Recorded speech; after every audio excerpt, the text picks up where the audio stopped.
শ্রীমদ্ ভাগবতম প্রথম স্কন্ধ সপ্তম অধ্যায়। তো এই সপ্তম অধ্যায়ে বর্ণনা করা হচ্ছে কিভাবে পরীক্ষিত মহারাজের জন্ম হবে। তো পরীক্ষিত মহারাজের জন্ম বৃত্তান্ত বলতে গিয়ে সুত গোস্বামী একটু পিছনে চলে গেছেন। তিনি সরাসরি পরীক্ষিত মহারাজের জন্ম সরাসরি না বলে তিনি একটু পিছন থেকে মহাভারতের যুদ্ধের শেষ অংশ থেকে তিনি বলা শুরু করলেন যে কিভাবে দ্রোণাচার্যের পুত্র অশ্বত্থামা তিনি দ্রৌপদীর 5 পুত্রকে হত্যা করেছিলেন নিদ্রিত অবস্থায় পূর্বে। এরপরে তিনি মানে যুদ্ধের শেষে কিভাবে পরীক্ষিত মহারাজকে মাতৃগর্ভে মারার জন্য চেষ্টা করেছিলেন। এইভাবে ধীরে ধীরে পরীক্ষিত মহারাজের জন্ম সম্বন্ধে বর্ণনা হয়। শ্রীধর স্বামী ভাবার্থ দীপিকা গ্রন্থে তিনি বলছেন, ত ভাগবত শ্রোতু জন্ম ভক্তিম পরীক্ষিত সপ্ত বালক বালবধাৎ দ্রৌণে দণ্ড সপ্তম উচ্চতে। অর্থাৎ এই সপ্তম অধ্যায়ে ভাগবতের যে শ্রোতা, মূল যে শ্রোতা মহারাজ পরীক্ষিতের জন্ম সম্বন্ধে এবং কর্ম সম্বন্ধে বর্ণনা করার জন্য দ্রৌপদীর পুত্রদেরকে বধকারী অশ্বত্থামাকে অর্জুন দ্বারা দণ্ডিত করার কথা বর্ণনা করেছে। তো মূল লক্ষ্য পরীক্ষিত মহারাজের জন্ম সম্বন্ধে আলোচনা করা, কিন্তু তাই একটু পিছন থেকে তিনি শুরু করছেন কিভাবে অশ্বত্থামা পঞ্চ পুত্রকে বধ করেছেন এবং কিভাবে অর্জুন তাকে দণ্ডদান করার জন্য তাকে ধরে নিয়ে আসছে চোরের মতো, সেটা। এবং এই অধ্যায়টা আরো গুরুত্বপূর্ণ এই কারণে, কেননা ভাগবতমের যে বিখ্যাত শ্লোক আত্মা রামশ্চ মুনয়ঃ নির্গ্রন্থাপ্যুরুক্রমে কুর্বন্ত্য হি তুকিম ভক্তিম ইত্থম ভূত গুণ হরি, এই বিখ্যাত আত্মারাম শ্লোক এই অধ্যায়ে আছে। তো এই জন্য এই অধ্যায় আরো বেশি গুরুত্বপূর্ণ।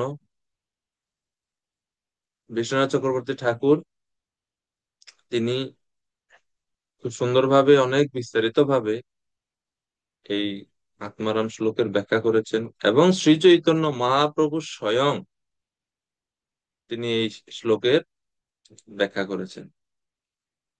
তো আমরা চেষ্টা করব আংশিক ভাবে সেই ওই অংশটা একটু দেখার জন্য। তো চলুন শুরু করি। এই অধ্যায়ে মোট শ্লোক আছে 58টি, মোটামুটি বড় অধ্যায়। তো প্রথম অংশের এই যে আত্মারাম শ্লোক ছাড়া বাদ বাকি অংশটা পুরোটা মহাভারতের বর্ণনার মতোই, প্রায় বর্ণনা কিভাবে কাহিনী মহাভারতের সেই কাহিনী অংশটাই ভাগবতমে এই বাকি অংশ, এই অধ্যায়ের বাকি অংশে দেওয়া হয়েছে।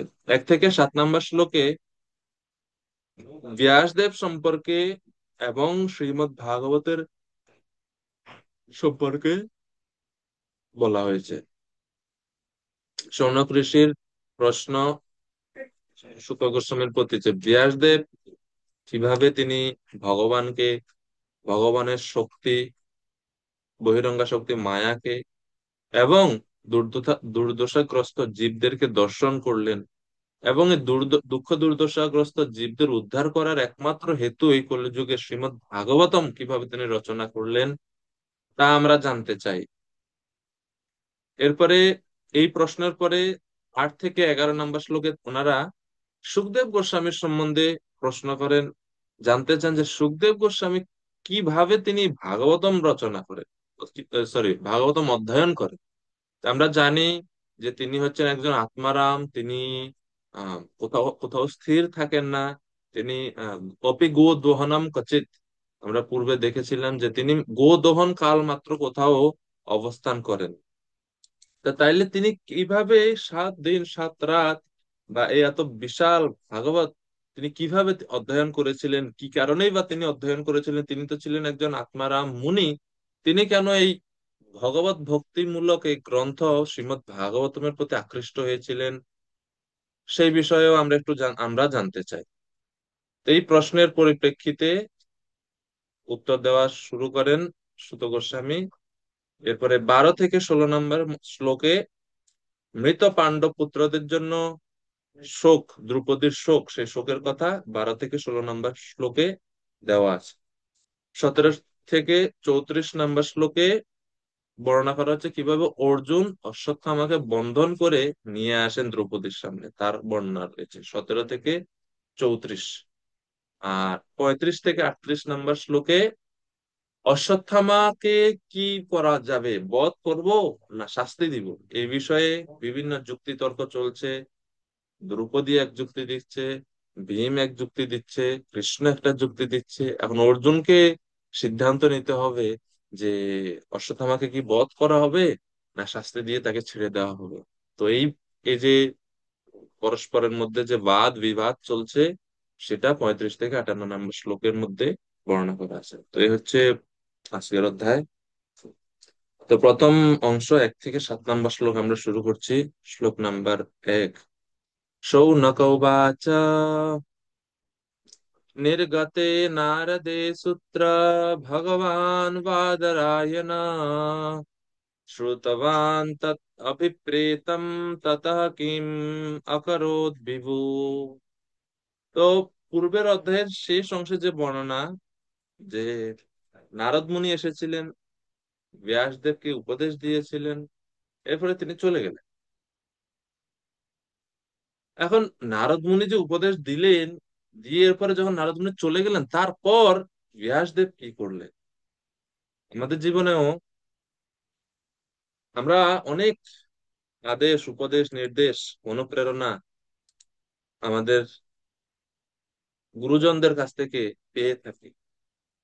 অনেক সময় গুরুজনেরা যখন সামনে থাকেন, তো ততক্ষণ পর্যন্ত, মানে যতক্ষণ পর্যন্ত সামনে থাকেন ততক্ষণ পর্যন্তই তাদের আদেশ পালনের একটা তাগিদ আমরা অনুভব করি। যখন গুরুজনেরা সামনে থাকেন না, শুধু তাদের আদেশটা থাকে, সে আদেশের প্রতি কতটুক মূল্যায়ন আমরা করি, ততটুক হচ্ছে আমরা প্রকৃতপক্ষে আমাদের গুরুজনদেরকে মূল্যায়ন করি। গুরুজনদের প্রকৃত মূল্যায়ন তখনই বোঝা যায় যখন ওনাদের অনুপস্থিতিতে এইভাবে আমরা হাজারটা সুযোগ থাকা সত্ত্বেও, হাজার ভাবে ইন্দ্রিয় তৃপ্তি করার সুযোগ থাকা সত্ত্বেও আমরা ইন্দ্রিয় তৃপ্তির পন্থা, হাজারটা ইন্দ্রিয় তৃপ্তির পন্থা বর্জন করে গুরুজনদের আদেশ অনুসরণ করার দিকে আমরা একাগ্র থাকি। এটাই হচ্ছে প্রকৃতপক্ষে গুরুজনদের প্রতি আমাদের শ্রদ্ধা নিদর্শন। তো এই জন্য শৌনকাদি ঋষিগণ জিজ্ঞেস করেছেন যে নারদ মুনি তো উপদেশ দিয়ে চলে গেলেন, ওনার চলে যাওয়ার পর এখন ব্যাসদেবের আশ্রমে তিনি একা, তিনি কি করলেন? তিনি কি সেই উপদেশগুলো পালন করেছিলেন, না অন্য কিছু করেছিলেন নিজের মন মতো? তো এটা হচ্ছে শিষ্য গুরুদেবের প্রতি ইন্টিগ্রিটি, লয়ালিটির একটা খুব বড় টেস্ট। আমাদের পরীক্ষা, আমাদের ভক্তির পরীক্ষা, আমাদের চেতনার পরীক্ষা তখন হয় যখন আমরা একা থাকি। সঙ্গে থাকলে অনেক কিছু সৎ গুণাবলী আমাদের ভিতরে চলে আসে, কেননা আমরা সৎ সঙ্গে আছি এই কারণে। তো সঙ্গ প্রভাবে অনেক কিছু আপনাতেই হয়ে যায়। যেরকম আপনি যদি কোথাও কোনো আন্দোলনে বা কোনো মিছিলে যান, হাজার মানুষ হাঁটতেছে, আপনি একা না হাঁটলেও সমস্যা নাই। আপনাকে, আপনি ধাক্কায় চলে যাবেন, আপনি হাঁটতে লাগবেন অনেক সময়। তো মুভমেন্টে বা সঙ্গের হচ্ছে শক্তি। কিন্তু যখন আমি একা আমার ঘরে, বা আমি কোনো রুমে, বা অপরিচিত কোনো জায়গায়, যেখানে কেউ নাই আমার উপরে অবজারভেশনের জন্য, আমাকে নজরদারির জন্য কেউ নাই, তখন আমি কি করছি? আমি কি গুরু, গৌরাঙ্গের সাধু গুরু বৈষ্ণব এই তিনের প্রতি শ্রদ্ধা, তাদের আদেশ উপদেশ মানছি কি না? এটা হচ্ছে আমাদের সবচেয়ে বড় পরীক্ষা। আমরা মনে করতে পারি আমরা একা, প্রকৃতপক্ষে তো আমরা কখনোই একা নয়। আত্মা আবাস্যম ইদম সর্বম, বা ঈশ উপনিষদের দৃষ্টিতে যদি বলা হয় ঈশা আবাস্যম ইদম সর্বম, ভগবান সর্বত্র, সবকিছু ভগবানের সম্পত্তি, ভগবানের সবকিছুর মালিক ভগবান। তো ভগবান যদি সবকিছুর মালিক হয়, উনি সর্বত্র বিরাজমান হন। তো সর্বত্র যদি উনি বিরাজমান হয়, তাহলে ওনাকে ফাঁকি দেওয়ার তো কোনো সুযোগ নাই। তো এই জন্য প্রথম প্রশ্ন খুবই গুরুত্বপূর্ণ যে কি করলেন? কিম অকরত, ততঃ কিম অকরত বিভু ভগবান বাদরায়ণ। ব্যাসদেবকে বলা হচ্ছে বাদরায়ণ। বদরি অয়ন সমান বাদরায়ন, অর্থাৎ তিনি যেই স্থানে আহ ওনার আশ্রম, এটা হচ্ছে বদরী বৃক্ষ পরিবৃত ছিল, ওই বন, ওই স্থান বদরী বৃক্ষ, ফুল বৃক্ষ।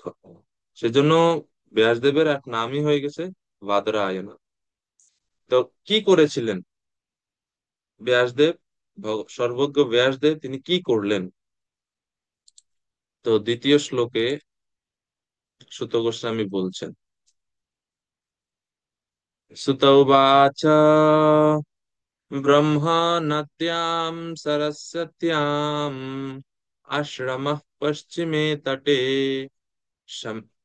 सम्याप्रास इति प्रोक्तः ऋषीणां সত্রবর্ধনঃ। বেদের সঙ্গে অতি অন্তরঙ্গ ভাবে সম্পর্কিত সরস্বতী নদীর পশ্চিম তটে ঋষিদের চিন্ময় কার্যকলাপের আনন্দ বর্ধনকারী সম্যাপ্রাস নামক স্থানে একটি আশ্রম আছে। অর্থাৎ এখানে লোকেশন দিচ্ছেন যে কোথায় ঠিক ব্যাসদেব আছেন, ওনার আশ্রমের স্থানটা কোন জায়গায়। তো সরস্বতী নদীর পশ্চিম ভাগে যে সেই স্থানে তিনি আছেন। এই সরস্বতী নদীকে বলা হচ্ছে ব্রহ্ম নদী। ব্রহ্ম নদী, ব্রহ্ম নদ্যাম, ব্রহ্ম নদ্যাম বেদানাম বিপ্রাণাম তপসাম পরমেশ্বরস্য বা সম্বন্ধিনাম নদ্যাম।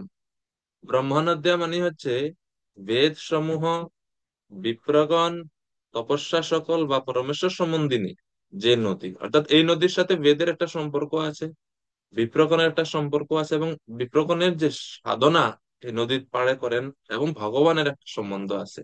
তো এই তিনের সাথে সম্বন্ধিত এই নদী, এই জন্য বলা হচ্ছে ব্রহ্ম নদী। ব্রহ্ম শব্দের অর্থ অমরকোষে বলা হচ্ছে, অমরকোষ সংস্কৃত অভিধান, সেখানে বলা হচ্ছে ব্রহ্ম শব্দের অর্থ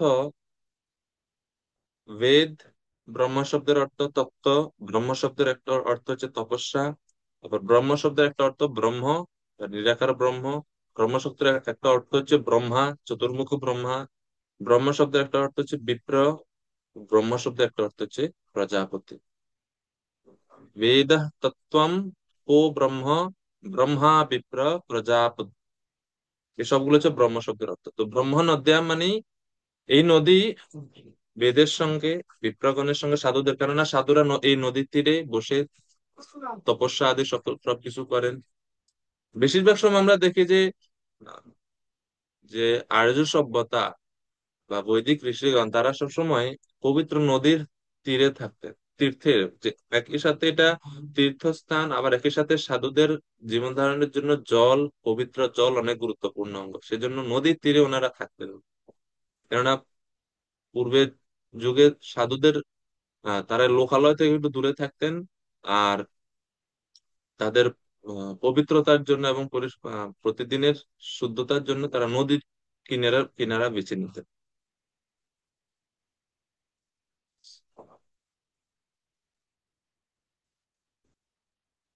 তো শ্যামাপ্রাস নামক সেই পবিত্র স্থানে যে আশ্রম, সেই আশ্রমে ব্যাসদেব অবস্থান করতেন। শিল প্রভুপাদ আশ্রম শব্দের ব্যাখ্যা দিচ্ছেন। আশ্রম জিনিসটা কি? আশ্রম হচ্ছে সেই স্থান যেখানে পারমার্থিক প্রগতি সাধন হচ্ছে মুখ্য উদ্দেশ্য। খুবই গুরুত্বপূর্ণ সংজ্ঞা। এই স্থানটি গৃহস্থ না সন্ন্যাসী সেটা বিচার্য নয়, উদ্দেশ্যের গুরুত্বটা হচ্ছে সবচেয়ে বেশি। সম্যাপ্রাস নামক ব্যাসদেবের সেই স্থান ছিল পারমার্থিক বা চিন্ময় কার্যকলাপের আনন্দ বর্ধনকারী। তো প্রভুপাদের কৃপাতে এবং ভক্তি সিদ্ধান্ত সরস্বতী ঠাকুর প্রভুপাদের কৃপাতে আমাদের এই গৌড়ীয় বৈষ্ণব সম্প্রদায় আমরা এই এই যে বর্ণাশ্রম ধর্ম বা বর্ণাশ্রম ব্যবস্থা বা দৈব বর্ণাশ্রম ব্যবস্থার প্রয়োগ আমরা দেখতে পাই। এর পূর্বে এই গৌড়ীয় সম্প্রদায়ে এত বেশি বর্ণাশ্রমের যে চারটা আশ্রম এবং তার যে যথোপযুক্ত যে পালন সন্ন্যাস আশ্রম, বানপ্রস্থ, ব্রহ্মচর্য, এত মানে সিস্টেমেটিক ভাবে পরিলক্ষিত হতো না। ভক্তি সিদ্ধান্ত সরস্বতী ঠাকুরের পরবর্তী সময় থেকে এই বর্ণাশ্রম পন্থা বা এই যে আশ্রম ব্যবস্থাপনা খুব সুনিয়মতান্ত্রিক ভাবে ভক্তি সিদ্ধান্ত সরস্বতী ঠাকুর প্রভুপাদ তিনি প্রচলন করেছেন। এবং প্রভুপাদও সে একই ধারায় স্কনের মধ্যেও সেই ধারাকে রেখেছেন। এজন্য দেখবেন ষোড় গোস্বামীগণ, ভক্তি সিদ্ধান্ত, সরি, ভক্তি বিনোদ ঠাকুর, গৌর কিশোর দাস বাবাজি, জগন্নাথ দাস বাবাজি, এনারা মানে কারো দণ্ড নাই। ষোড় গোস্বামীদের কারো দণ্ড ছিল না, সন্ন্যাস আশ্রম ওনারা গ্রহণ করেননি। ভক্তি জগন্নাথ দাস বাবাজি তিনি বাবাজি ছিলেন, গৌর কিশোর দাস বাবাজি সন্ন্যাস ওই যে ব্রহ্মচর্য, গৃহস্থ, বানপ্রস্থ, সন্ন্যাস এই ধারাটা অত বেশি দেখা যায় না। কিন্তু ভক্তি সিদ্ধান্ত সরস্বতী ঠাকুর চিন্তা করলেন যে না, এই যে দৈব বর্ণাশ্রম, এটা যদিও ভক্তি বর্ণাশ্রমের ঊর্ধ্বে, কিন্তু কলিযুগের যে জীবনধারা তার জন্য এই বর্ণাশ্রমের, দৈব বর্ণাশ্রমের পন্থা প্রচলন করা উচিত। তো যদিও আমরা যে বর্ণাশ্রম অনুশীলন করি সেটা 100% বৈদিক বর্ণাশ্রম ধারার মধ্যে পড়ে না, কিন্তু তারপরেও সেটা ভক্তি অনুশীলনের জন্য বা ভক্তি যোগের জন্য যতটুক অনুকূল বা যতটুক সহায়ক হয় ততটুক বর্ণাশ্রম ধর্মের, বর্ণাশ্রমের নিয়ম কানুন আমরা পালন করি। তো এই জন্য বলছে আশ্রম খুবই গুরুত্বপূর্ণ। আশ্রম হচ্ছে সেই স্থান যেখানে পারমার্থিক প্রগতি সাধন হচ্ছে মুখ্য উদ্দেশ্য। তো সেটা ব্রহ্মচর্য, গৃহস্থ, বানপ্রস্থ, সন্ন্যাস, যে কোনো আশ্রম হতে পারে। গৃহস্থ আশ্রমে যখন ভক্তরা আহ, কৃষ্ণ সেবা, অহৈতুকী অপ্রতিহতা, ভক্তিযোগ যদি যখন তাদের উদ্দেশ্য থাকে তখন সেটাও অত্যন্ত পবিত্র, যদি উদ্দেশ্যটা যদি ঠিক হয়। তো প্রভুপাদ বলছেন বর্ণাশ্রম প্রথা এমন ভাবে পরিকল্পিত হয়েছে যে জীবনের প্রতিটি স্তরকেই এখানে আশ্রম বলা হয়েছে।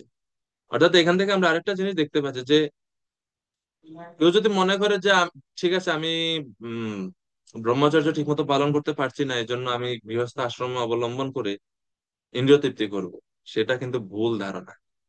এই চারটা আশ্রমের কোনো আশ্রমেই ইন্দ্রিয় তৃপ্তিকে কখনো অনুমোদন করে না। প্রত্যেকটা আশ্রমেরই লক্ষ্য কিন্তু পারমার্থিক উন্নতি সাধন। গেলাম সাধনকে নিয়ে একবার তো গিয়ে এসে থেকে এসে আর এসে এসে গৃহস্থ আশ্রমের নাম করে যখন ইন্দ্রিয় তৃপ্তির মধ্যে লিপ্ত হয়ে যায় আমরা, তখন আর সেটা কিন্তু গৃহস্থ আশ্রম থাকে না। আরে বলতো না থাকা বা ব্রহ্মচারীর নাম করে যখন বাহ্যিক ভাবে বৈরাগ্য, বৈরাগ্য তবে কি বেশ ধারণ করে যখন কিন্তু মনে মনে যখন কেউ নিরন্তর আহ নিষিদ্ধ কার্য করে যাবে, সেটাও কিন্তু আশ্রমের সংজ্ঞার মধ্যে পড়ে না। তো সেজন্য প্রত্যেকটা আশ্রমেই গুরুত্ব রয়েছে এবং প্রত্যেকটা আশ্রমেরই ইন্দ্রিয় তৃপ্তি কিন্তু নিষিদ্ধ। সবারই শাস্ত্রের বিধান অনুসারে যার যে বর্ণ, যে আশ্রম, সেই বর্ণ এবং আশ্রম অনুযায়ী বিধিবিধান গুলো পালন করা উচিত। মূল লক্ষ্য হচ্ছে পারমার্থিক প্রগতি সাধন। তো চিন্তা করতে হবে, বিচার করতে হবে, প্রতিদিন নিজেকে প্রশ্ন করতে হবে যে আমার পারমার্থিক প্রগতি সাধিত হচ্ছে প্রতিদিন কি না। যদি হচ্ছে না তাহলে বুঝতে হবে যে হয়তো আমি কোথাও ভুল হচ্ছে আমার। সেজন্য বলছেন প্রভুপাদ যে জীবনের প্রতিটি স্তরকে এখানে আশ্রম বলা হয়েছে, অর্থাৎ সেই সমাজ ব্যবস্থার সকলের উদ্দেশ্য হচ্ছে পারমার্থিক উন্নতি সাধন করা। সেই সমাজ ব্যবস্থা ব্রহ্মচারী, গৃহস্থ, বানপ্রস্থ এবং সন্ন্যাসী সকলের জীবনের উদ্দেশ্য একটি, সেটা হচ্ছে পরমেশ্বর ভগবানকে জানা। সুতরাং সেই সমাজ ব্যবস্থায় কেউ কারো থেকে নগণ্য নয়। অর্থাৎ যদি সবাই শাস্ত্রীয় বিধান অনুসারে পারমার্থিক প্রগতি, তাদের জীবনের উদ্দেশ্য পরমেশ্বর ভগবানকে জানা এবং ভগবত ভক্তি লাভ করা, শুদ্ধ ভক্তিযোগ লাভ করা যদি জীবনের উদ্দেশ্য হয়, তাহলে প্রত্যেকটা আশ্রমই সমানভাবে গুরুত্বপূর্ণ, কেউ কারো কাছ থেকে নগণ্য না। তো সেই জন্য এই একটা প্রচলন, একটা প্রবণতা থাকে অনেক সময় ভক্তদের মধ্যে। ব্রহ্মচারীরা মনে করে গৃহস্থরা তো অধঃপতিত, আবার গৃহস্থরা মনে করে এরা তো মন্দিরে থাকে, খায়, কোনো কাম কাজ নাই, আমাদের টাকায় মন্দির চলে, আমরা তাদেরকে লালন পালন করি আর তারা আমাদের টাকায় আনন্দ ফুর্তি কত স্টাইল করে। তো উভয় ধারণাটাই হচ্ছে নিকৃষ্ট স্তরের। এই দুইটা ধারণা কোনোটাই সুস্থ ধারণা না। প্রত্যেক আশ্রমের ভক্তদেরই উচিত অপর আশ্রমের ভক্তদের সম্মান প্রদর্শন করা, এবং একই সাথে নিজের নিজের যে ধর্ম বা যে বিধিবিধান, যে বিধিনিষেধ আছে সেটা কঠোরভাবে পালন করার চেষ্টা করা। প্রবাদ বলছে পারমার্থিক বা এই পারমার্থিক দৃষ্টিভঙ্গিতে এই চার আশ্রমের মধ্যে কোনো পার্থক্য নেই। তাও পার্থক্য দেখা যায় কেন? বিভিন্ন আশ্রমের পার্থক্যগুলো ত্যাগের মাত্রা অনুসারে আনুষ্ঠানিক পার্থক্য মাত্র। সেই সমাজ ব্যবস্থায় সন্ন্যাসীদের সবচাইতে শ্রদ্ধার দৃষ্টিতে দর্শন করা হয় তাদের ত্যাগের জন্য। তারা ত্যাগ হচ্ছে সর্বোচ্চ মাত্রা, এই জন্য তাদের সর্বোচ্চ সম্মান প্রদর্শন করা হয়, সন্ন্যাস আশ্রম যেহেতু সর্বোচ্চ। তো এ হচ্ছে আশ্রম ব্যবস্থা। মাঝে মাঝে বক্তারা বলে যে আশ্রম মানে হচ্ছে প্রচুর শ্রম, আজীবন শ্রম, পরিশ্রম করতে হবে। কিসের জন্য? ভগবানকে লাভ করার জন্য, ভগবানের প্রীতিবিধানের জন্য। তো নারদ মুনির উপদেশ দেওয়ার পরে ব্যাসদেব কি করলেন? 3 নম্বর শ্লোকে বলছে, সেই শ্যামাপ্রাস নামক আশ্রমে, সেই বদরী বৃক্ষ পরিবৃত আশ্রমে, সরস্বতী নদীর তীরে ব্যাসদেব ধ্যান করছেন। তস্মিন স্বাশ্রমে ব্যাস वदरे षण्डमण्डिते आसीनः उपस् अप उपस्पृश्य प्रणिदध्यो मनः स्वयं।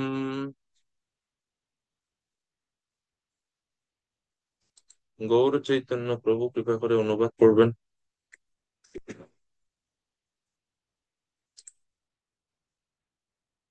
প্রণাম প্রভু। হরে কৃষ্ণ। সেই স্থানে শ্রীল ব্যাসদেব বদরী বৃক্ষ পরিবৃত তাঁর আশ্রমে উপবেশন করলেন এবং জল স্পর্শ করে তাঁর চিত্তকে পবিত্র পবিত্র করার জন্য ধ্যানস্থ হলেন। হরে কৃষ্ণ। তো চিত্ত শুদ্ধির জন্য তিনি জল স্পর্শ করে আচমন করলেন।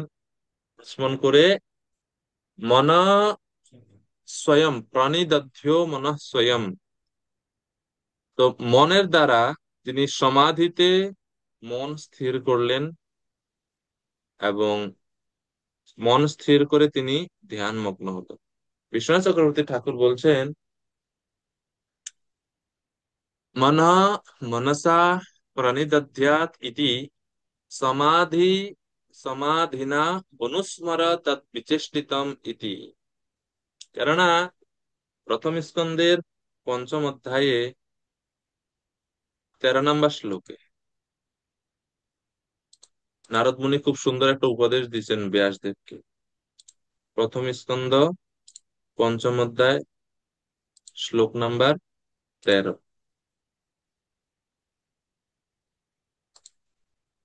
নারদ মুনি উপদেশ দিয়েছিলেন কি করবে, কিভাবে ধ্যান করবে।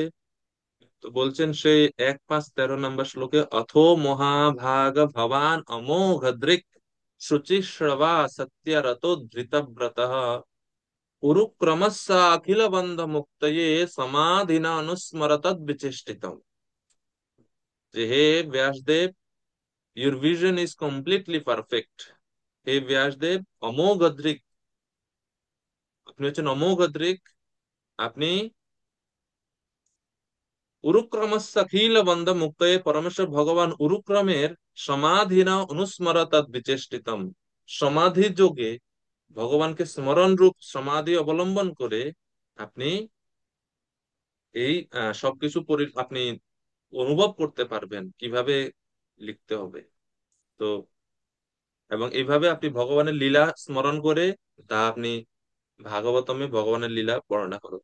তো নারদ মুনির সেই উপদেশ, 1, 5, 13 নম্বর শ্লোকের যে উপদেশ, সেই উপদেশ স্মরণ করে, সেই উপদেশ অনুসারে নারদ মুনি ব্যাসদেব এখন স্মরণ করার জন্য, ভগবত দর্শনের জন্য তিনি ধ্যান মগ্ন হলেন, সমাধি মগ্ন হলেন, ধ্যানস্থ হলেন।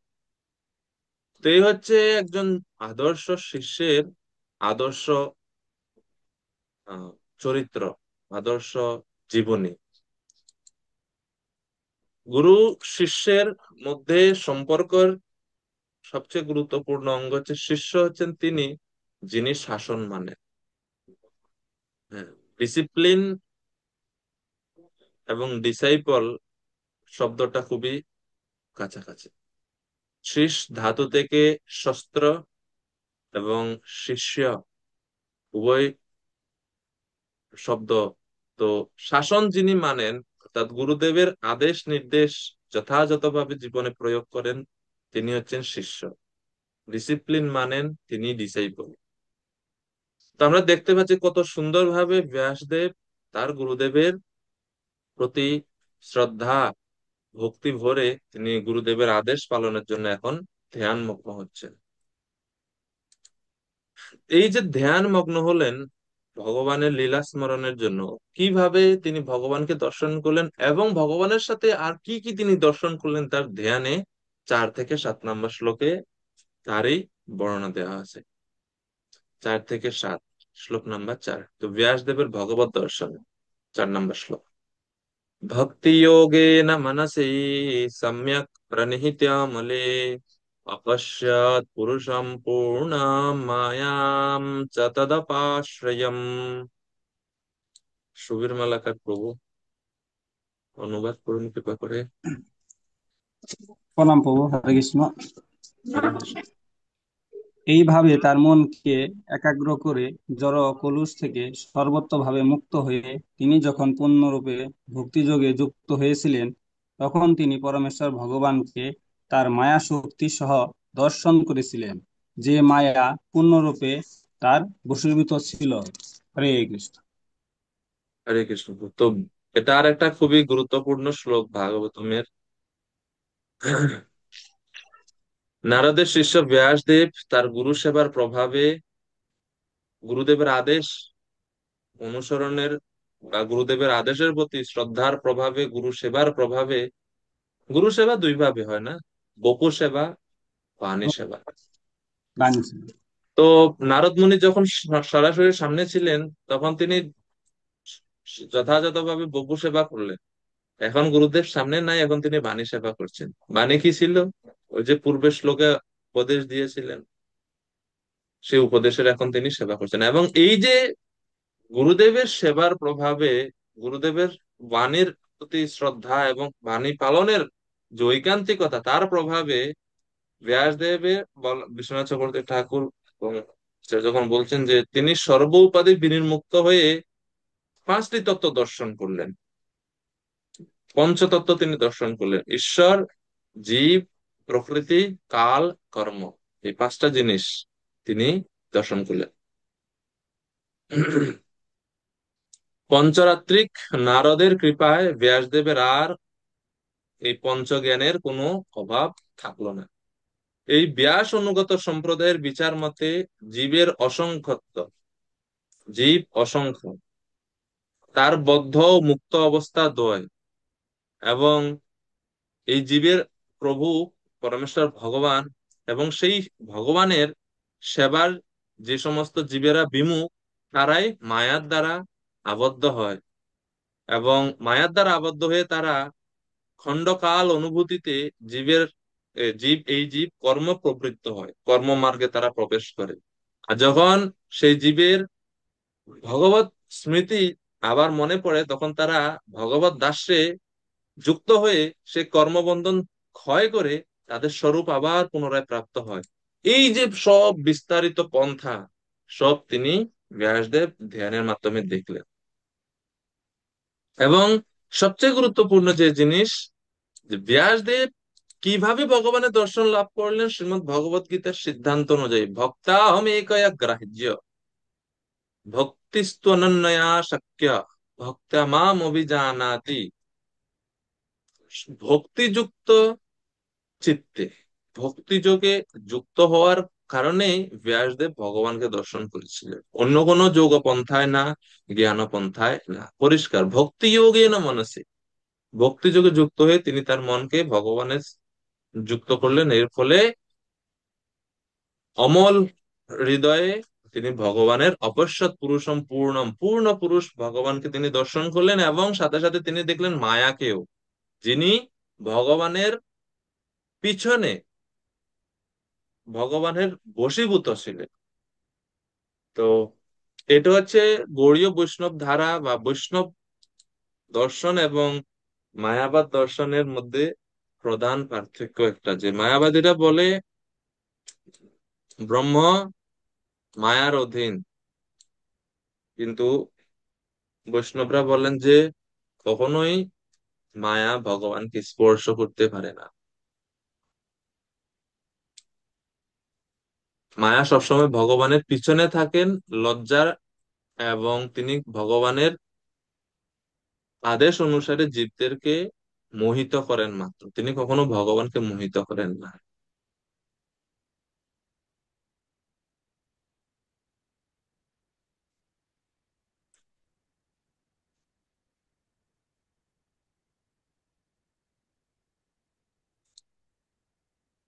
শ্রীল প্রভুপাদ তাৎপর্যে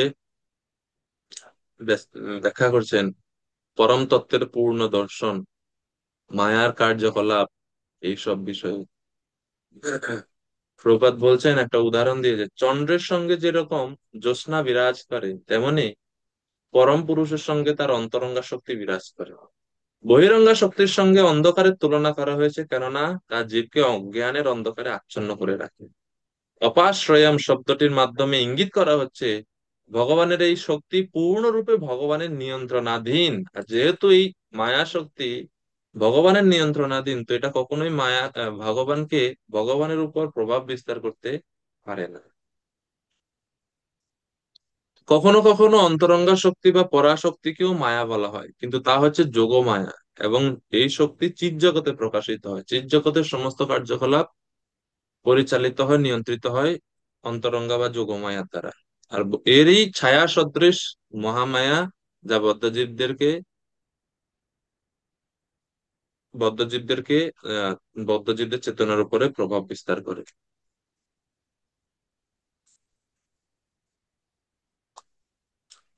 তো ব্যাসদেব মায়াকে দর্শন করলেন, মায়ার কি কাজ তিনি দর্শন করলেন, কি করতেছিলেন মায়া, আরো বিস্তারিত বলার জানার ইচ্ছা।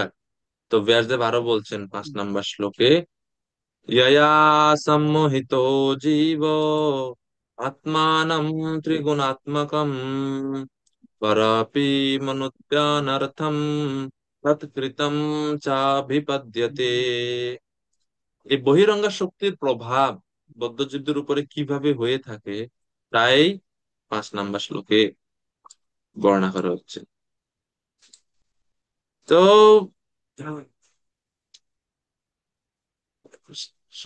শৌনক ঋষিগণ মনে মনে হয়তো ভাবতে পারেন, যারে উনি ধ্যান করলেন ভক্তিযোগে যুক্ত হয়ে, তিনি ভগবানের নাম, রূপ, গুণ, লীলা, মাধুর্য বর্ণনার জন্য ভাগবতের দর্শন বা ভাগবত রচনা করবেন। এই ব্যাসদেব কেন মায়াকে দর্শন করলেন, মায়ার দিকে দৃষ্টিপাতের কি দরকার ছিল ভাই, সেটা কেন হলো? উনি তো ভগবানের দর্শনের জন্য, ভগবানের লীলা স্মরণের জন্য ভগবত ধ্যানে যুক্ত হলেন। তো এই 5 নম্বর শ্লোকে বলা হচ্ছে যে জয়া সম্মোহিত, অর্থাৎ এই মায়ার দ্বারা সম্মোহিত হয়ে জীব নিজেকে ত্রিগুণ যুক্ত মনে করে, যার জন্য শ্রীমৎ ভাগবতের আরম্ভের অভিলাষ। সেই জীব মায়া রোগগ্রস্ত, কি প্রকারে তারা ভগবানের মাধুর্য নিজে আস্বাদন করবে। এই জন্য প্রথমে রোগ দর্শন ব্যতীত চিকিৎসা হয় না। আচ্ছা, কার রোগ আছে কি, সে রোগটা যদি না বের করা যায় বা সেটা যদি সুনির্দিষ্ট না করা যায়, তাহলে চিকিৎসা করা যাবে না। তো আগে বুঝতে হবে, ডায়াগনোসিস করে, যে রোগ কি হয়েছে, যক্ষা না শুধু জ্বর, না কি অন্য কোনো অর্গান ড্যামেজ হয়ে গেছে। তো প্রথমে জীবের রোগের কথা বলা হচ্ছে, যে ভাগবতম রচনা করা হবে। ব্যাসদেব তো ভাগবতম রচনা করছেন, কেন করছেন ভাগবতম, কাদের জন্য বিশেষ করে, ভাই ভাগবতমের ফল কি হবে? তো প্রথমে যেন রোগের কথা বলছেন, এই যে যে সমস্ত জীবেরা এই বহিরঙ্গা শক্তির প্রভাবে জড়া প্রকৃতির 3 গুণের অতীত হওয়া সত্ত্বেও, পর অপি, যদিও তারা এই ত্রিগুণের অতীত, ত্রিগুণের মধ্যে না, পর অপি মনুতে অনর্থম, তারা ত্রিগুণের অতীত হওয়া সত্ত্বেও নিজেকে জড়া প্রকৃতির সম্ভূত বলে মনে করে। এই জড় জগতই হচ্ছে আমাদের আশ্রয়স্থল বা থাকার জায়গা এভাবে মনে করে। দেহকে আত্মা বলে মনে করে এবং দেহের সাথে সম্বন্ধিত সমস্ত অনিত্য বস্তুকে নিত্য বলে মনে করে। এই হচ্ছে জড়া প্রকৃতির বা এই মায়ার প্রভাব। মায়ার দ্বারা সম্মোহিত হয়ে যে এভাবে মনে করে, এবং এর ফলে তারা জড় জগতে দুঃখ ভোগ করে চলছে অনাদিকাল থেকে। তো এর কোনো ইতিহাস নাই বা কোনো নির্দিষ্ট ডেট নাই কবে থেকে জীব মায়ার দ্বারা প্রভাবিত, কবে থেকে সেই জগতে দুঃখ কষ্ট ভোগ করছে। অনাদি একটাই শব্দ, মানে কোনো আদি নাই এটার। নিত্য অনেক, মানে কবে থেকে এটা শুরু হয়েছে এর ইতিহাস কেউ জানি না আমরা। অনাদি। তো এই জন্য এই যে দুঃখ কষ্ট নিরন্তর অনাদিকাল থেকে জীব ভোগ করছে, তা যদি কেউ উপরমম বা কেউ যদি সেই দুঃখ কষ্টের নাশ করতে চায়, উপশম করতে চায়, তার জন্য হচ্ছে ভাগবত। যদি সেই জীব স্বরূপত মায়ার গুণত্রয়ের অধীন নয়, মায়ার গুণত্রয় থেকে মুক্ত, তথাপি সত্য রজ তম গুণাত্মক অনর্থ দ্বারা, মায়ার দ্বারা সে নিজেকে অভিমান করে যে আমি ত্রিগুণাত্মিকা, এবং এভাবে অনর্থের দ্বারা আবদ্ধ হয়ে সে দুঃখ কষ্ট ভোগ করে, তো তাদেরই জন্য এই ভাগবত। তো শিল প্রভুপাদ তাৎপর্যে বিস্তারিত ভাবে কিভাবে মায়া পদ্মজীবদের উপরে প্রভাব বিস্তার করে এবং ভগবান কিভাবে মায়া থেকে সম্পূর্ণরূপে মুক্ত, তার বিস্তারিত ব্যাখ্যা শিল প্রভুপাত করছেন।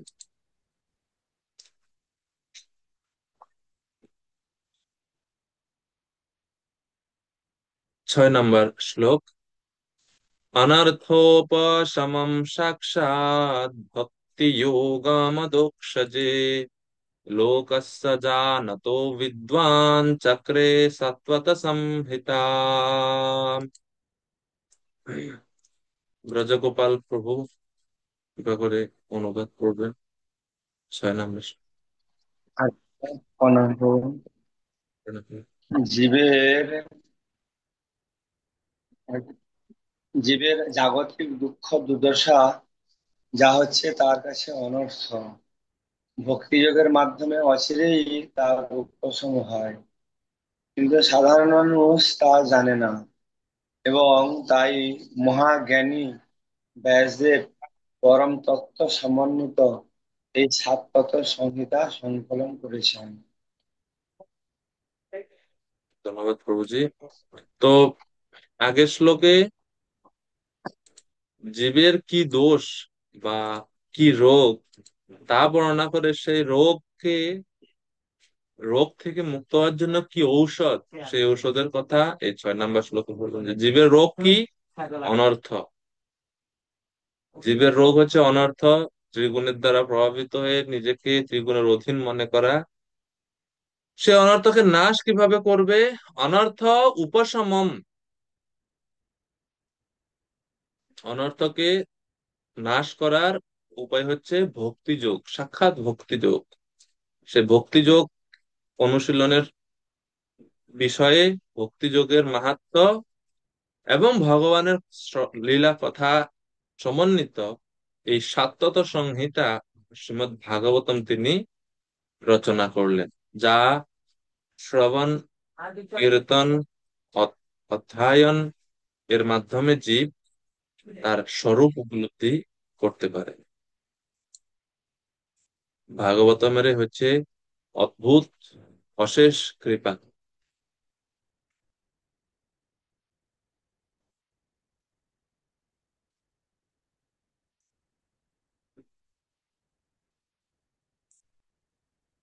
ভাগবতমের কৃপাতে আমরা ভক্তিযোগের প্রভাবে এই অনর্থ থেকে আমরা মুক্ত হতে পারি। অনর্থ থেকে মুক্ত হওয়ার জন্য কোন প্রকার কর্মযোগ, জ্ঞান যোগ কার্যকরী না, যতক্ষণ না আমরা ভগবত দাস্যে, ভগবানের সেবায় নিযুক্ত হচ্ছি। তো এই ভাগবত শ্রবণ কীর্তন হচ্ছে বদ্ধজীবের দুঃখ দুর্দশা নিবৃত্তির, মায়া থেকে মুক্ত হওয়ার, অনর্থ থেকে মুক্ত হওয়ার একমাত্র পন্থা। 7 নম্বর শ্লোকের জন্য শ্রবণের মাহাত্ম্য বর্ণনা করে বলছেন, यस्यां वै श्रूयमाणायां कृष्णे परमपुरुषे भक्तिरुत्पद्यते पुंसः शोकमोहभयापहा।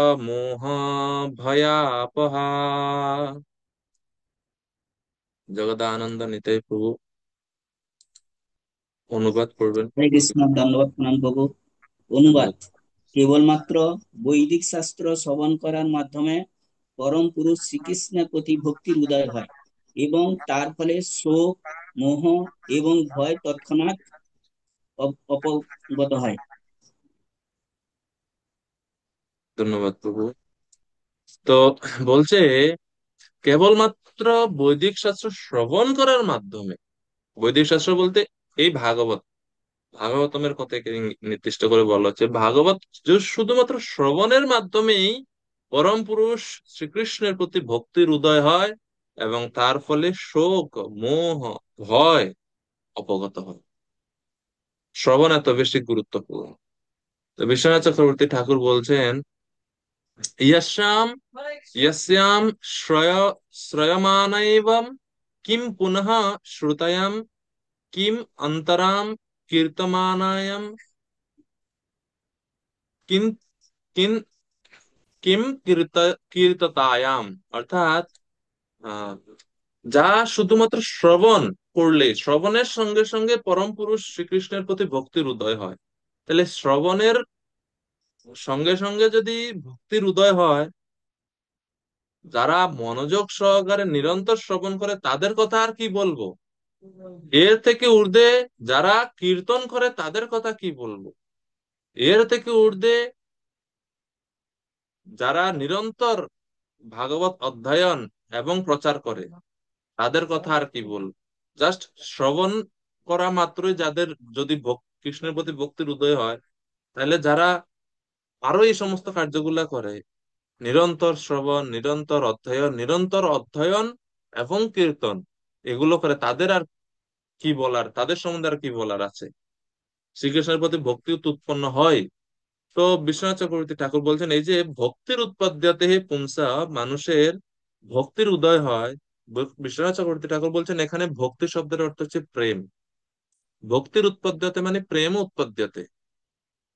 ভক্তির উৎপাদন হয় না, ভক্তি জীবের নিত্য বৈশিষ্ট্য, যেটা হৃদয়ে সুপ্ত অবস্থায় থাকে, সেটা বিকশিত হয়, নতুন করে এটা তৈরি হয় না, কারণ এটা নতুন করে তৈরি হওয়ার জিনিস না। জীবের সঙ্গে কৃষ্ণের সম্পর্ক, ভগবানের সম্পর্ক, এটা নিত্য সম্পর্ক। এটা কখনো, এজন্য বলছে না, জীব হচ্ছে নিত্য অবিচ্ছেদ্য অংশ। তো অবিচ্ছেদ্য অংশ এবং নিত্য অংশ, এই কারণে সম্পর্ক ছিন্ন হয় না, এটা থাকে। হৃদয়ের মধ্যে আমাদের সাথে ভগবানের সম্পর্ক নিত্য, কারণ এটা সুপ্ত অবস্থায়, অনেক সময় আবৃত অবস্থায় থাকে, যে আমরা বুঝতে পারি না। তো আমরা চৈতন্য চরিতামৃতে না, ভক্তিলতা বীজ গুরু কৃষ্ণ প্রসাদে পায়, ভক্তিলতা বীজ। তো ভক্তিলতা বীজ অর্থাৎ গুরুদেবের কাছ থেকে, গুরুদেবের কৃপা যখন একজন জীব, বদ্ধ জীব লাভ করে, তখন উনি ওনার হৃদয়ে যে ভগবানের প্রতি যে প্রেম বা ভক্তি, সেই ভক্তি শুরুটা তিনি তখন করতে পারেন। গুরুদেবের আদেশ বা গুরু মন্ত্র, গুরুদেব প্রদত্ত মন্ত্র, সেই আহ সেই যাত্রাটা শুরু করে দেয়। ভক্তি প্রদান করে, আশীর্বাদ প্রদান করে, কৃষ্ণকে প্রদান করে গুরুদেব মন্ত্রের দ্বারা, নির্দেশের দ্বারা। তো এইভাবে আমরা ভগবানকে লাভ করতে পারি। তো এই শ্লোকে ভক্তি শব্দের অর্থ হচ্ছে প্রেম। শ্রীমদ্ ভাগবতমের প্রথম স্কন্ধে প্রথম অধ্যায়ে 2য় শ্লোকে বলা হয়েছে এই শ্রবণের মাহাত্ম্য। মনে আছে আপনাদের যে ভাগবত শ্রবণ করলে কি হবে? প্রথম অধ্যায়ের 2 নম্বর শ্লোকে শ্রবণের মাহাত্ম্য আছে ওই শ্লোকে। কারো মনে আছে কিনা? একেবারে প্রথম অধ্যায়ের 2য় শ্লোক, জন্মাদ্যস্য এর পরের শ্লোক, ধর্ম প্রজ্জিত কৈতবত্র পরমো নির্মৎসরানাম সতাম।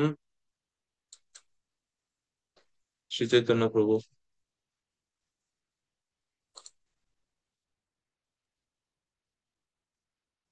হরে কৃষ্ণ প্রভু। আ- হরে কৃষ্ণ। হরে কৃষ্ণ প্রভু, হরে বলুন কৃষ্ণ। প্রভু। হ্যাঁ প্রভু, শুনতে পাচ্ছি, বলুন। শ্রবণের মাহাত্ম্য ধর্ম শুনবেন।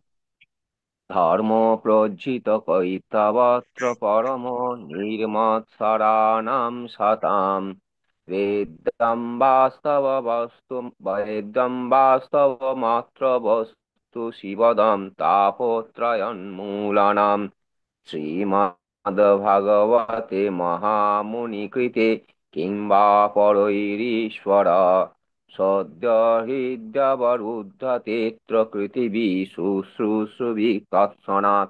যদি কেউ শ্রবণ করে তৎক্ষণাৎ ভগবান হৃদয়ে অবরুদ্ধ হয়ে যায়। সদ্য হৃদি অবরুদ্ধতে অত্র, হ্যাঁ, শুশ্রূষুভি তৎক্ষণাৎ। যে যে আর কি অনুশীলন করে সঙ্গে সঙ্গে তার হৃদয়ে ভগবান বাঁধা পড়ে যায়, ভগবান বন্দী হয়ে যায়। হরে কৃষ্ণ। অনেক ধন্যবাদ শ্রী চৈতন্য প্রভু। তো বিশ্বনাথ চক্রবর্তী ঠাকুর ওই শ্লোকের উদ্ধৃতি দিয়ে এই শ্লোক এখানে বলছেন যে ভাগবতম শুরুতেই বলা হয়েছে যে ভাগবতের শ্রবণের কি ফল। ভগবান কারো হৃদয়ে অবরুদ্ধ হয়ে যান, আর আর বের হতে পারেন না। এখন প্রশ্ন হচ্ছে, ভগবানকে কে অবরুদ্ধ করে রাখতে পারে? এই জগতে ভগবানের একটা নাম আছে অজিত। অজিত মানে ভগবানকে কেউ জয় করতে পারে না। অজিত ভগবানের নাম। এই অজিত ভগবানকে কে অবরুদ্ধ করে রাখবে? কাউকে আবদ্ধ করে রাখা মানে তো কাউকে সম্পূর্ণরূপে নিয়ন্ত্রণে রাখা, তাই না? তো ভগবানকে কে নিয়ন্ত্রণ করবে? ভগবানকে কে বেঁধে রাখবে? ভগবানকে কে আবদ্ধ করে রাখবে? ভগবানকে কে জিতবে? না জিততে পারলে তো ওনাকে আবদ্ধ করা যাবে না। তো এই জন্য বিশ্বনাথ চক্রবর্তী ঠাকুর বলছে একটাই মাত্র বস্তু আছে যা ভগবানকে বাঁধতে পারে, ভগবানকেও নিয়ন্ত্রণ করতে পারে, ভগবানকে বশ করতে পারে। সেটা হচ্ছে প্রেম। একটা নীতিশাস্ত্র উদাহরণ দেওয়া হয় যে ভ্রমর এর ক্ষমতা আছে কাঠ ছিদ্র করার, কিন্তু ভ্রমর কাঠ ছিদ্র করার ক্ষমতা থাকলেও সে যখন পদ্ম ফুলের মধ্যে আটকে যায়, সে কখনো পদ্ম ফুল এর পাপড়ি ছেদ করে বের হয় না। সে পদ্ম ফুলের মধ্যেই থাকে, পরদিনের জন্য অপেক্ষা করে। যদি পরদিন পর্যন্ত বেঁচে থাকে তাহলে বের হয়, নাইলে ওইখানে মারা যায়। কেন? যে এত শক্ত কাঠ ছেদ করতে পারে সে কেন পদ্ম ফুলের নরম পাপড়ি ছেদ করে বের হয় না? এর কারণ হচ্ছে প্রেম ও বন্ধন। তো তদ্রূপ ভগবান, যদিও তিনি অজিত, সে ভগবান জিত হন বা সে ভগবান বশীভূত হন ভক্তের ভক্তির দ্বারা। তো ভগবত ভক্তি হচ্ছে একমাত্র বস্তু যা ভগবানকে বশ করতে পারে। এই জন্য ভক্তি রসামৃত সিন্ধু গ্রন্থে রূপ গোস্বামী বলছেন ভক্তির 6টা লক্ষণ। কেউ বলতে পারবেন 6টা লক্ষণ কি কি? ভগবত ভক্তির 6টা, রূপ গোস্বামী ভক্তি রসামৃত সিন্ধু শুরুতে যে 6টা লক্ষণ বলছেন শুদ্ধ ভক্তির, কারো মনে আছে কিনা?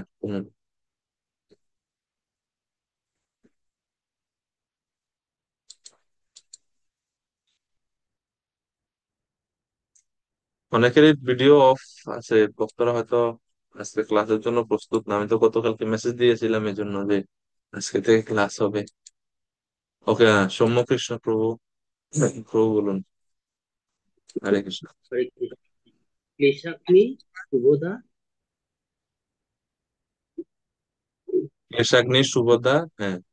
মোক্ষ লঘুকে সান্ধ্যাত্মা বিশেষাত্মা কৃষ্ণকাশু। 5 নাম্বারটা কি বলছেন প্রভু? ফোন নাম্বার হচ্ছে কৃষ্ণ আকর্ষণ। হ্যাঁ, এটা হচ্ছে সর্বশ্রেষ্ঠা।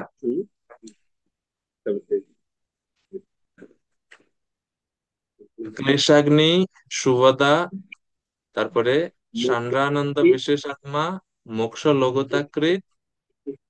5 নাম্বার। 6 হচ্ছে কৃষ্ণ আকর্ষণী, শ্রীকৃষ্ণ আকর্ষণী। সুদুর্লভ। সুদুর্লভা, কারেক্ট। এই হচ্ছে শুদ্ধ ভক্তির 6টা লক্ষণ। ভক্তি অনুশীলনের ফলে এই লক্ষণগুলো, এবং সর্বশেষ হচ্ছে শ্রীকৃষ্ণ আকর্ষণীয় চা, শ্রীকৃষ্ণকে পর্যন্ত আকর্ষণ করে।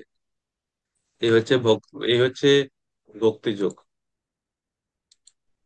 ভক্তিয়া তুষ্যতি কেবলম নচ গুণই ভক্তি প্রিয় মাধব, পদ্মাবলী গ্রন্থের উপগোস্বামী বলছেন। আহ, খুবই সুন্দর শ্লোক। ব্যাধস্যাচরণম ধ্রুবস্য চ বয় বিদ্যা গজেন্দ্রস্য কা। অনেক অনেকগুলো মানে অনেক ভক্তদের উদাহরণ ব্যবহার করে করে করে করে শেষে বলছেন ভক্ত্যা তুষ্যতি কেবলম নচ গুণই, ভগবান শ্রীকৃষ্ণ ভক্তির দ্বারাই প্রীত হন, বাহ্যিক গুণের দ্বারা না। ভক্তি প্রিয় মাধব, মাধব তিনি হচ্ছেন ভক্তি প্রিয়। এছাড়াও গোপাল তাপনী উপনিষদের বর্ণনা অনুযায়ী যে ভক্তি ভক্তি এনেই এই এবে ভক্তি এনেইব লভ্যতে, ভক্তির দ্বারাই একমাত্র তাকে লাভ করা যায়। ভক্তির বশ তিনি, ভক্তবশ, ভক্তির দ্বারাই তাকে বশীভূত করা যায়। ব্রহ্মাজি শ্রীমদ্ ভাগবতমে 10ম স্কন্ধে 14 অধ্যায়ে তিনি ভগবানের কাছে প্রার্থনা করছেন ব্রহ্মাস্তুতি। সেই ব্রহ্মাস্তুতিতে ব্রহ্মাজি বলছেন যে এ প্রায়শা জিত জিত অপিত স্ত্রীলোক্যা, যে স্থানে স্থিতা শ্রুতিগতা তনুবাং মনোবি এ প্রায়শা জিত জিত অপিত স্ত্রীলোক্যা, যে যারা স্থানে স্থিতা শ্রুতিগতাম তনুবাং মনোভি, কায় মনোবাক্যে ভগবত সেবায় যুক্ত আছেন যে সমস্ত ভক্তরা, তাদের স্বস্থানে স্থিত হয়ে হয়তো কি ভক্তিযোগে যুক্ত আছেন, যারা শ্রবণ কীর্তন আদি ভক্তিযোগের অঙ্গে, তারাই আপনাকে লাভ করতে পারে। যদিও আপনি অজিত, কিন্তু আপনি সেই ভক্তদের দ্বারা জিত হন। তো বিশ্বনাথ চক্রবর্তী ঠাকুর ওই একই সিদ্ধান্ত এখানে প্রকাশ করছে যে ঈশ্বরের ঈশ্বর অবরোধ রূপ ফল প্রেমেরই চিহ্ন, এবং এই প্রেমের ফলে ভগবান বশীভূত হন, এর ফলে ভক্তগণের সংসার নিবৃত্তি হয়। এই সংসার নিবৃত্তি জড় জগতের মুখ থেকে মুক্ত হওয়া, এটা হচ্ছে ভক্তির, শুদ্ধ ভক্তির বা প্রেম ভক্তির আনুষঙ্গিক ফল। এটা মুখ্য ফল না, মুখ্য ফল হচ্ছে কৃষ্ণকে লাভ করা, কৃষ্ণ প্রেম, কৃষ্ণের সঙ্গ। সেই জন্য বলছেন এই ভক্তিযোগ হচ্ছে শোক মোহ ভয়াপহা, শোক মোহ ভয় থেকে মুক্তি আনুষঙ্গিক ফল। মুখ্য ফল হচ্ছে কৃষ্ণের প্রতি আকর্ষণ, কৃষ্ণের মাধুর্য আস্বাদন। তো প্রেম স্তরেরও পরে আমরা আচার্যদের যে 14টা স্তর দেখলাম ভক্তির, প্রেমেরও পরে ভগবত দর্শন এবং হরের মাধুর্য অনুভূতি। হরের মাধুর্য অনুভূতি মানে ভগবানের মাধুর্য, ভগবানকে দর্শন এবং ভগবানের মাধুর্য আস্বাদনের পূর্ব পর্যন্তও কিন্তু অনর্থের ছিটেফোঁটা থেকে যায়, সূক্ষ্ম সূক্ষ্ম ভাব, ভাব ভাব স্তরে পর্যন্ত, প্রেম স্তরেও পর্যন্ত সূক্ষ্মাতি মাত্রায় অনেক সময় থাকতে পারে। এটা একবারে সম্পূর্ণরূপে বিনাশ হয় যখন প্রেম স্তরের পরে গিয়ে ভক্ত ভগবত দর্শন এবং ভগবানের মাধুর্য আস্বাদন করে, তখন সম্পূর্ণভাবে। তো শিল প্রভুপাদের জন্য শ্রবণ এবং কর্ণেন্দ্রিয়ের কথা বলছেন, যে অন্য রকমের অনেক রকমের ইন্দ্রিয় রয়েছে, তার মধ্যে কর্ণেন্দ্রিয় হচ্ছে সবচাইতে সক্রিয়। উদাহরণ দিচ্ছেন যে মানুষ যখন গভীর নিদ্রা মগ্ন থাকে, তখনও এই ইন্দ্রিয়টি সক্রিয় থাকে। জাগ্রত অবস্থায় শত্রুর আক্রমণ থেকে নানাভাবে আত্মরক্ষা করা যায়, কিন্তু নিদ্রিত অবস্থায় কর্ণের দ্বারাই আত্মরক্ষা করা যায়। আমরা তো এখন নিদ্রিত, আমরা তো জাগ্রত অবস্থা নাই, আমরা নিদ্রিত, আমরা মায়ার কোলে ঘুমাই আছি। তো এই মায়ার যে নিদ্রা বা অজ্ঞানতার যে আবরণ, তা থেকে মুক্ত হওয়ার জন্য আমাদের বেশি বেশি করে শ্রবণ করতে হবে কৃষ্ণ কথা, ভাগবত কথা। ভবরোগের লক্ষণ হচ্ছে জীব সর্বদা শোকগ্রস্ত, মায়া মরীচিকার পিছনে মোহিত হয়ে এসে ধাবিত হচ্ছে, এবং সর্বদাই কল্পিত শত্রুর ভয়ে ভীত হচ্ছে। আত্মার কোনো শত্রু নাই, কিন্তু আমরা অনেক শত্রু, অনেক মোহ, অনেক বিভ্রান্তি তৈরি করছে, সব হচ্ছে কল্পিত। এগুলো হচ্ছে সব ভবরোগের লক্ষণ, প্রধান প্রধান লক্ষণ। কেউ যদি চায় যে বহুত হয়েছে, আর আমি এই সমস্ত দুঃখ অহৈতুক, এই এত দুঃখ কষ্ট আমি আর চাই না, তাহলে ওনার জন্য ভাগবত বসে আছেন শুধুমাত্র ঐকান্তিক ভাবে। প্রভুপাদ বলছেন এখানে যে প্রেম কথাটি প্রায় স্ত্রী পুরুষের পরস্পরের প্রতি আসক্তির ক্ষেত্রে উল্লেখ করা হয়, কিন্তু প্রকৃতপক্ষে প্রেম বলতে পরমেশ্বর ভগবান শ্রীকৃষ্ণের সঙ্গে জীবের সম্পর্ক বোঝায়। ভগবত গীতায় জীবকে প্রকৃতি বলে বর্ণনা করা হয়েছে, এবং সংস্কৃত ভাষায় প্রকৃতি হচ্ছে স্ত্রীলিঙ্গ বাচক। ভগবানকে সর্বদাই পরম পুরুষ বলে বর্ণনা করা হয়। তাই পরমেশ্বর ভগবান এবং জীবের মধ্যে যে প্রীতির সম্পর্ক, তা অনেকটা স্ত্রী এবং পুরুষের সম্পর্কের মতো। তাই প্রকৃত প্রেম হয়েছে ভগবত প্রেম। আর এই জড় জগতে যে স্ত্রী পুরুষের পরস্পরের যে প্রেম শব্দ ব্যবহার করে, এটা কাম ছাড়া আর কিছু না।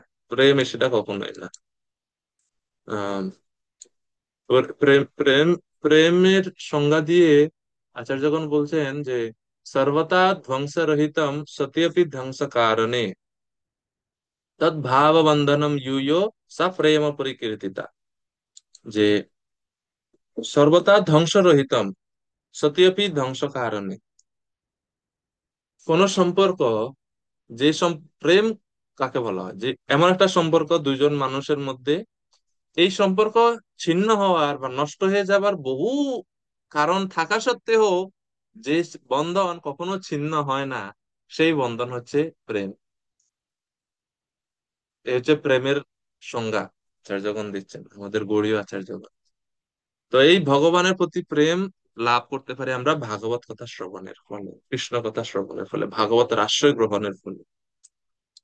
তো এই ভাগবত রচনা করলেন, রচনা করার পরে তিনি তার আবার পুনঃ পুনঃ বিচার, খালি এমন না যে রচনা করে শেষ, তিনি নিজে আবার এটার আরো আরেকবার বিচার বিশ্লেষণ করলেন, পুনঃ বিচার করলেন, সংশোধন করলেন।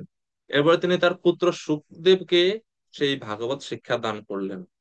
তো 8 নম্বর শ্লোকে তা বলা হচ্ছে, সা সংহিতাম ভাগবতীম কৃত্বানুক্রম্য চাত্মজম শুকম অধ্যাপয়ামাস নিবৃত্তি নিরতম মুনি। শ্রীমদ্ ভাগবত রচনা করার পর মহর্ষি ব্যাসদেব পুনঃ বিচার পূর্বক তা সংশোধন করেন, এবং তার পুত্র শ্রী সুখদেব গোস্বামীকে শিক্ষা দান করান, যিনি ইতিমধ্যেই নিবৃত্তি মার্গে নিরত ছিলেন। অর্থাৎ তিনি তার পুত্র নিবৃত্তি মার্গে নিরত সুখদেব গোস্বামীকে ভাগবত তিনি শিক্ষা প্রদান করলেন।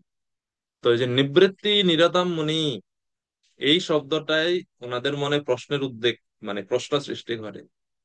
নিবৃত্তি মার্গে নিরত জ্ঞানীরা তো এই ভাগবতের বা কৃষ্ণ লীলার, কৃষ্ণ কথার প্রতি আকৃষ্ট হওয়ার কথা নয়।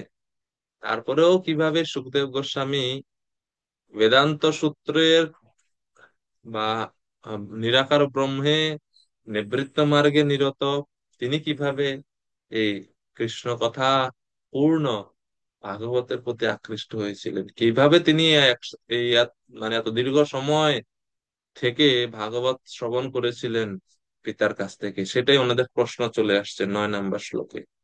শৌনক উবাচ সা বৈ নিবৃত্তি নিরতঃ সর্বত্র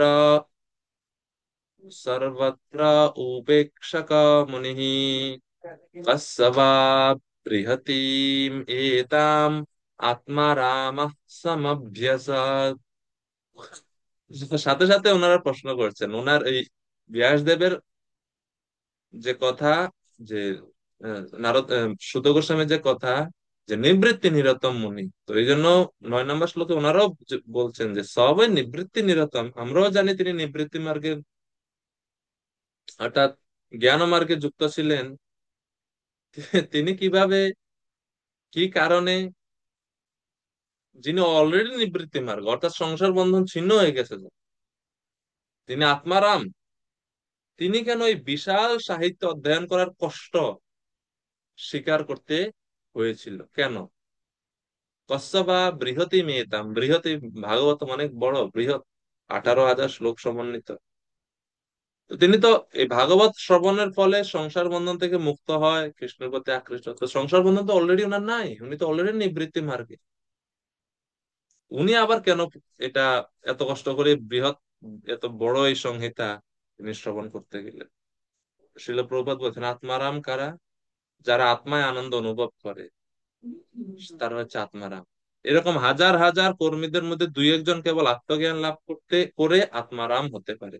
সুখদেব গোস্বামী সেই স্তর প্রাপ্ত হয়েছিলেন, তবুও তিনি শ্রীমৎ ভাগবত অধ্যয়ন করার প্রতি আকৃষ্ট হয়েছিলেন। প্রভুপাদ তাৎপর্য বলছেন। তো তা থেকে বোঝা যায় শ্রীমৎ ভাগবত হচ্ছে বৈদিক, শ্রীমৎ ভাগবত হচ্ছে সমস্ত বৈদিক জ্ঞান প্রাপ্ত হয়েছেন যে সমস্ত আত্মারাম, তাদেরও অধ্যয়নের বিষয়। শুধুমাত্র যে যারা জড় বিষয়ে আসক্ত বা যারা ভগবান ভক্ত, তাদের জন্য, সবার জন্য ভাগবত অধ্যয়নের বিষয়। আত্মারামেরা জড় কোনো সুখ ভোগের প্রতি তাদের কোনো আকর্ষণ থাকে না, তারা সম্পূর্ণরূপে উদাসীন অবস্থায় থাকে। তারপরেও ভাগবত অধ্যয়ন করার প্রতি তিনি আকৃষ্ট হয়েছিলেন। এর থেকে বোঝা যায় ভাগবতের শ্রেষ্ঠতা, ভাগবত কিভাবে আত্মারাম ব্যক্তিদেরকে পর্যন্ত আকৃষ্ট করে। তো কি কি কারণে এই নিবৃত্তি নিরত মুনি ভাগবত রূপে এই ভগবানের অভিন্ন স্বরূপ তিনি অধ্যয়ন করেছিলেন, তার কারণ 10 নম্বর শ্লোকে সুত গোস্বামী এখন বলবেন, 10 এবং 11। সেই বিখ্যাত আত্মারাম, আত্মারাম ব্যক্তিগণ কিভাবে ভগবান শ্রীকৃষ্ণের প্রতি এবং ভাগবতের প্রতি, ভাগবত এবং ভগবান সম্পূর্ণরূপে অভিন্ন, তো ভগবানের প্রতি আকৃষ্ট হন, সেই বিষয় পরের 11 নম্বর 10 নম্বর শ্লোকে তিনি বলছেন। এবং আম, চৈতন্য চরিতামিতে মধ্যলীলা পুরো একটা অধ্যায়ে আছে আত্মারাম শ্লোকের ব্যাখ্যা। মধ্যলীলা 24 অধ্যায়। আপনারা আজকে রাত্রে বা কালকে দিনে এটা পড়বেন। মহাপ্রভু তিনি নিজে এই শ্লোককে কতভাবে ব্যাখ্যা করা যায় ওখানে ব্যাখ্যা করছেন। আমরা এজন্য, যেহেতু এইটা একটু বড় আলোচনা হবে, আমরা আজকে আর এই শ্লোকে যাচ্ছি না। আগামী ক্লাসে আমরা ওই 10 নম্বর শ্লোক থেকে পরবর্তীতে আমরা করব। এখানে খুব সুন্দরভাবে বর্ণনা রয়েছে যে সনাতন গোস্বামী জিজ্ঞেস করছেন চৈতন্য মহাপ্রভুর কাছে যে, প্রভু, আমি শুনছি আপনি সার্বভৌম ভট্টাচার্যের কাছে এই শ্লোকের 18 অর্থ করেছেন। তা আপনি কৃপা করে যদি একটু আমাকে বলতেন এই আত্মারামের ব্যাখ্যা, আত্মারাম শ্লোকের ব্যাখ্যা। সার্বভৌম ভট্টাচার্যের সঙ্গে মহাপ্রভু কথোপকথন হয়েছে মধ্যলীলা 6ষ্ঠ পর্ব 6ষ্ঠ অধ্যায়ে। সেখানে তিনি একটা ব্যাখ্যা দিচ্ছেন। তো সনাতন গোস্বামী আবার জিজ্ঞেস করছেন যে আপনি কৃপা করে এই শ্লোকের ব্যাখ্যা করুন। আশ্চর্য শুনিয়া মোর উৎকণ্ঠিত মন, কৃপা করি কহ যদি জুড়ায় শ্রবণ। আমি সে আশ্চর্য ব্যাখ্যা, আশ্চর্য বর্ণনা শুনতে খুবই উৎকণ্ঠিত। আপনি যদি কৃপা করে আমাকে এর একটু ব্যাখ্যা করতেন। তখন চৈতন্য মহাপ্রভু বলতেছেন সনাতন গোস্বামীকে যে, আরে আমি হচ্ছে এক পাগল, আমি কখন পাগলামি করে কাকে কি বলছি এটা কি এখন আর মনে আছে আমার? সে 18 ব্যাখ্যা কি এখন এজিরিস আমি বলতে পারবো? আমার তো এটা মনে নাই। প্রভু কহে, আমি বাতুল, আমার বচনে সার্বভৌম বাতুল তাহা সত্য করে মানে।